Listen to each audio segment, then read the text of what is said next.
Yet another political pivot for podcaster Newsom. Gavin Newsom lays down the law on housing construction.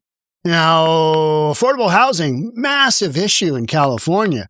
Got affordable housing, you got homelessness, and a slew of other issues that Gavin Newsom is currently trying to pivot away from so that the optics for his 2028 presidential run look better. Let's get into it. Here we go. I want to start off by reading from California government website, gov.california.gov. To meet, this is podcaster Newsom.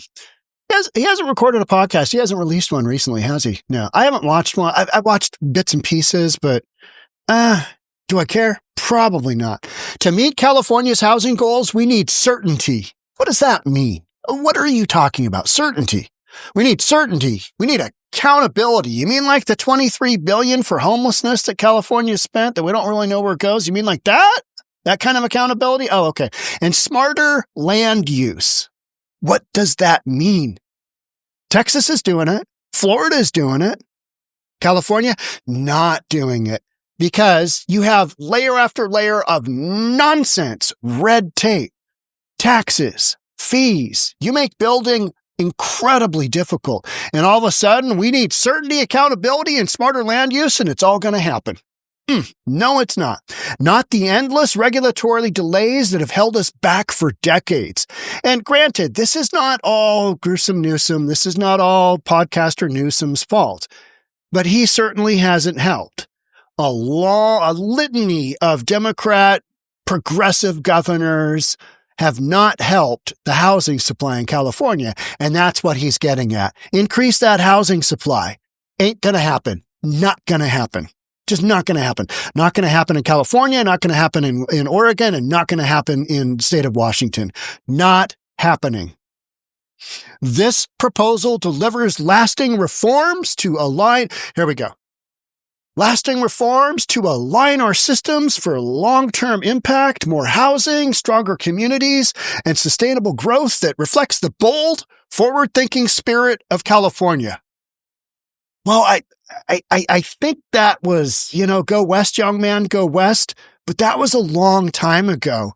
When I see forward-thinking spirit of California, I think of lack of affordable housing, massive taxes, state income tax, drug addicts running around everywhere, homelessness, whacked out of their mind homelessness, Skid Row.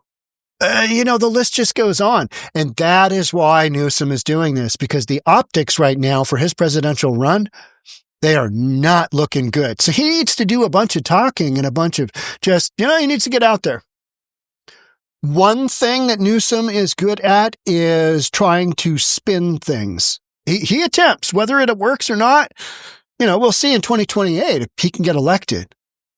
Not happening. But he's attempting to do that. And I love his their words. They're better words than Kamala Harris uses. Kamala Harris, we haven't talked about her for a while because she's just no longer relevant. She is just, not relevant. Now, if she becomes governor of California, the podcasts I would have from that woman would be, they'd be endless. It would be a godsend to me. But if you're living in Cali, I point that way because California's that way from where I'm sitting. That would not be good. God help us all. But whatever. Forward-thinking spirit of California. The Golden State was built on boldness and innovation, not red tape. But yeah, how many years of Democrats have we had? And that's what Democrats do. They layer it up with red tape in the name of protecting the consumer. And then you end up with these big growth management acts where you really eliminate the amount of land that can be developed. And then what land can be developed has to go through this horrific development process. And it's incredibly expensive. Just look at the gas issue alone. Gas is another issue that should be thrown in there. And it's going the wrong way on Newsom. You've got refineries closing up shop. When you constrict that supply of anything, guess what? Pricing goes to the moon. That's why you've had housing go to the moon. Because you got more people and no supply. And the supply issue isn't just a California or Washington or wherever, Oregon. It's across the United States. But in areas where you've restricted it even further, It's a massive problem. You know where you don't have a housing crisis and a affordability crisis? Well, not yet, nor a supply issue? Texas. You got dirt. You got dirt for miles. Dirt. And, drill, baby, drill. And that's the equivalent of, cut it and go. Bring that bulldozer. Let's level that. Let's get an 800 unit whatever going on in here. Let's do it. That's what Texas does. You know what California does? Oh, good Lord. Look at that sequoia. Oh, are we going to move it? We certainly can't build here. It's all hug the tree.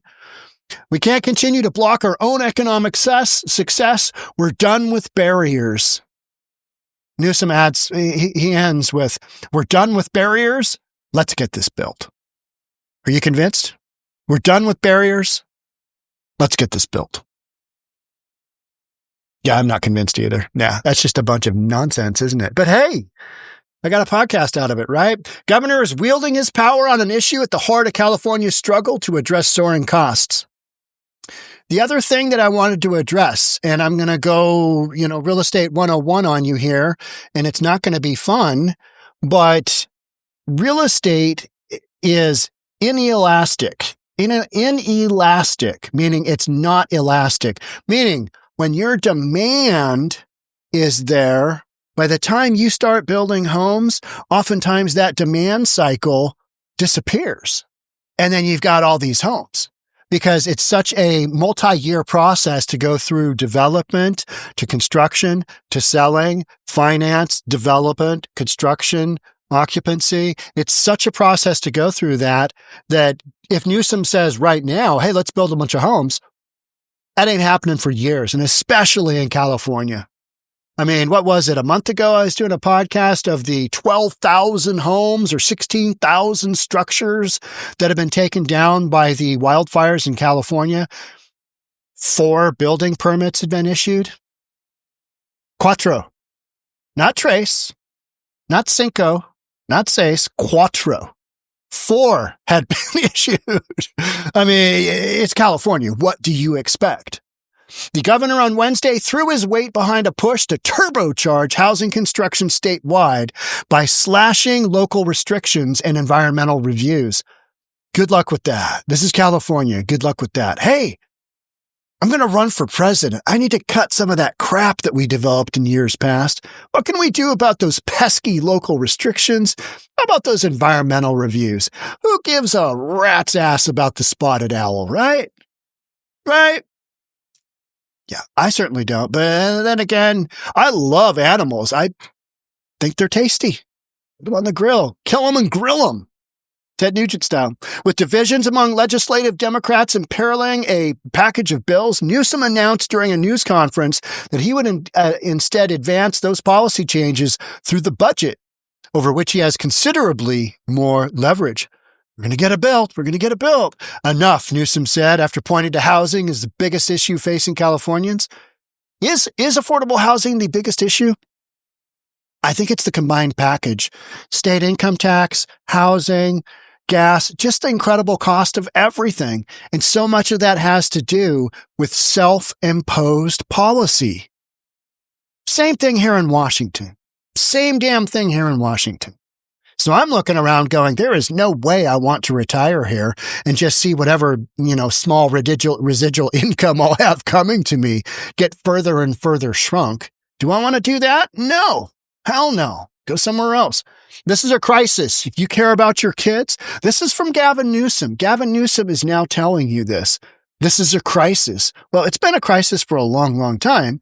And you haven't cared about it till now, but now you're going through your checklist of items that need to be addressed before you hit the big stage with your presidential run. And so you got to attempt to change the optics. And so if you care about your kids, pulling at the heartstrings, care about your kids, you care about getting this done. This is the biggest opportunity to do something big and bold. Do you feel better? Do you feel convinced? Do you think this is going to happen? Good Lord, no. With that move, Newsom put his put his footprint on a debate over how to ease housing development, even in cities wary of fast growth. Wary of fast growth. We're not talking about fast growth here. We're talking about growth in general. Growth in general. Just a little bit of growth would be good. Yeah, for years, slashing barriers to construction has been the state's core strategy for bringing down exorbitant rents and home prices that have put home ownership further out of reach for many people and undermined Democrats' political standing on an issue of paramount importance to cost-strained voters. How many of you right now are thinking about moving from California if you're watching this? I have a huge viewership in California. And I focus a lot right now on California because I think California is the poster child for how not to do your public policy. Doesn't matter what it is. Just follow the opposite of what California does. And I know there's so many people that are watching this podcast that are like, what do I do? Do I move out? Is this going to get better? Well, let's see what Sean says. Oh, good Lord, that's not good. He's not giving me good news. Because I don't have any. I have very little good news as far as public policy for what the residents of California can expect. Now, the one thing that we always come back to when we're talking about like Los Angeles is, yeah, but you get to see that damn orange ball up in the sky, yellow ball. You get to see the sun. We don't see that. I mean, it's May here, and we have not seen steady sun for 2 weeks. I think we had a day at like 72, 2 weeks ago, 2 Thursdays ago. I'm recording this for you on a Friday. We don't get that. So, that's one of those things that California's got hands down, depending on where you are. San Francisco, not as much. LA, you betcha. Just look at where they are, north and south. Pro-housing activists and their legislative allies have collided with lawmakers, unions, and environmental groups who warn that in its race to build, California is abandoning hard-won labor and environmental protections for laws that have produced mixed or minimal results. This is from Politico. If you can read from the devil, you can make your point.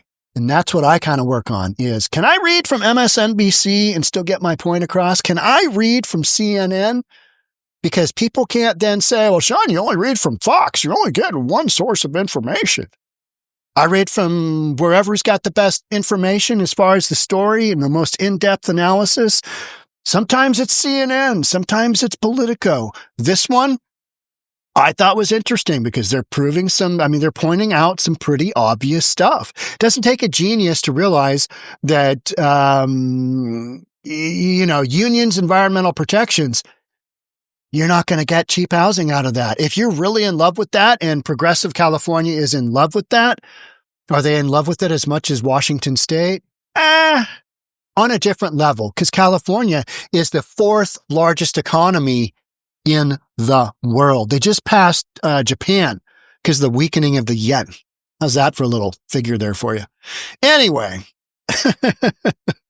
to taking these large swings and then not giving them a chance to work, talking about all this environmental nonsense. We think it's a little reckless, said Chris somebody or other from a collection of unions, yada, yada. Democratic state lawmakers this spring split on a series of housing votes that killed one bill and exposed gaping inter-party fractures, meaning Republicans go this way, Democrats go this way. Article goes on to say, talks about the YIMBYs, which is yes in my backyard. Oh yeah, build a fourplex in my backyard. Oh yeah, increase that density. Let's just build, a ghetto now referred to as Los Angeles, because that is what happens when you increase density in an area that the infrastructure is not set up for. That is what happens. You create a ghetto. You know what? If you're socialist, if you're progressive, you're okay with that. You don't want nice things. You don't want nice neighborhoods. Nah. You want to make it affordable for all. Problem is, in West Coast, Best Coast, and East Coast, You don't have that option. Things are already expensive. You're never going to get affordable housing out of Mickey Mousing around whatever we're doing here. So we got this YIMBY. They're tapping into a movement embodied by 𝗧𝗜𝗠𝗘𝗦𝗧𝗔𝗠𝗣 abundance push, which Newsom enthusiastically trumpeted when he hosted Klein on his podcast. There we go, podcaster Newsom.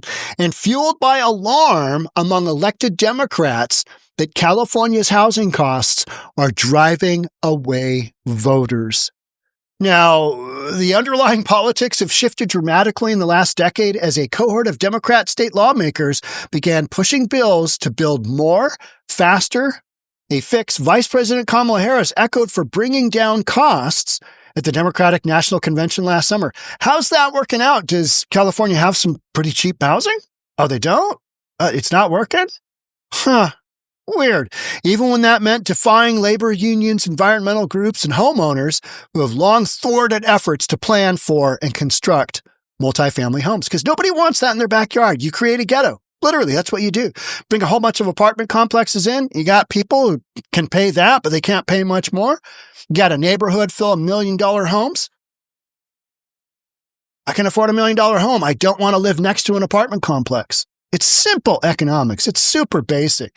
But in California, now they are virtue signaling, hey, we're going to do the best we can for you. We're going to really try and increase that supply.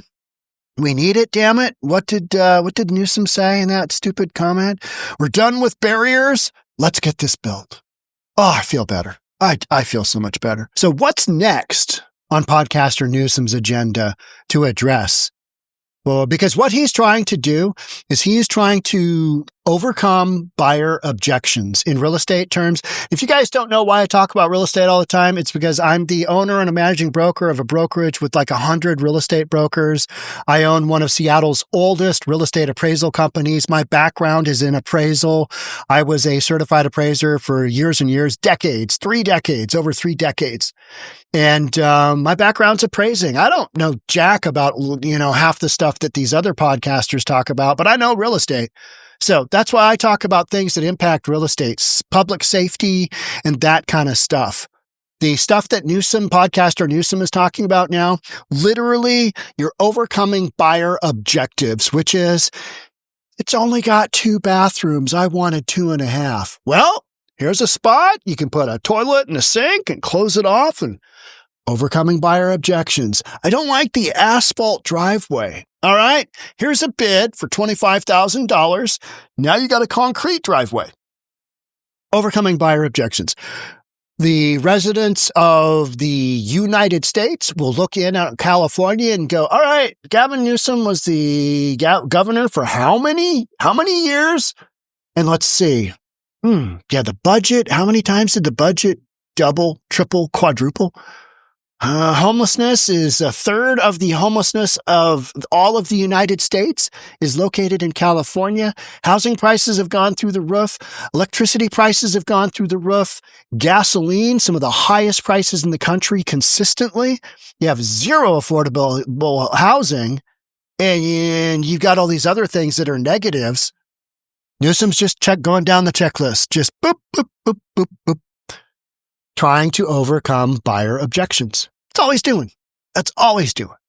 And yet, what's so interesting is he hasn't said yet that he's coming out and doing a presidential run. Kamala Harris for governor of California, podcaster Newsom, president of the United States. That's where things are headed. Well, sorta. Bottom line is, again, I'm going to get podcasts forever out of this nonsense. Thanks so much for being here. I'll see you on the next one. Make sure you're subscribed, hit that notification bell, and I'll see you in the next one. Bye for now.